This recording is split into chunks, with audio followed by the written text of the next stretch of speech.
gelip bu yaktı cahana oğullarını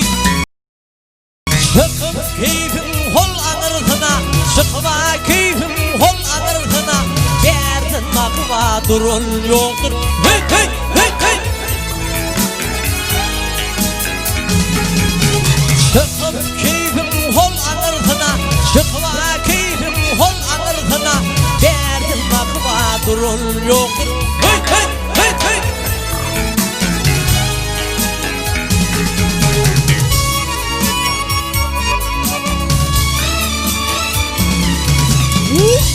giyinip sıpayı doni keşneden yaktı cahana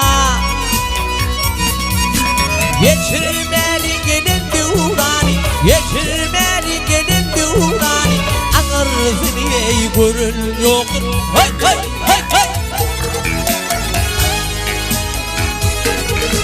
geçirmeli gelin diurani geçirmeli gelin diurani ağırsın ey görün yoktur hey hey hey hey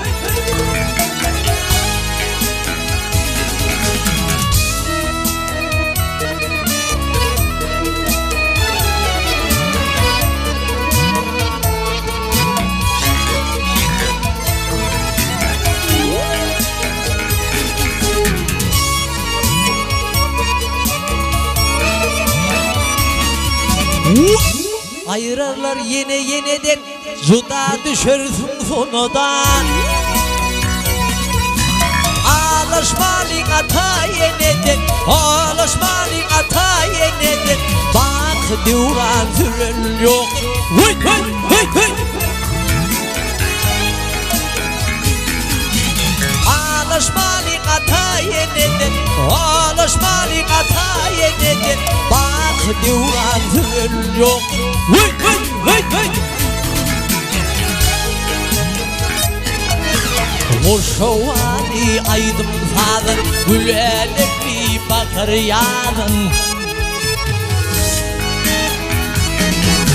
Mehmet Kurvan gelin diyden Mehmet Kurvan gelin diyden uğraymakla kalın yok hey hey hey hey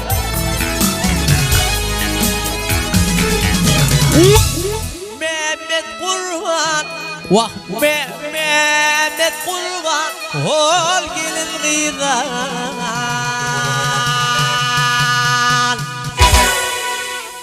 Mehmet Kurban ol gelin gıydan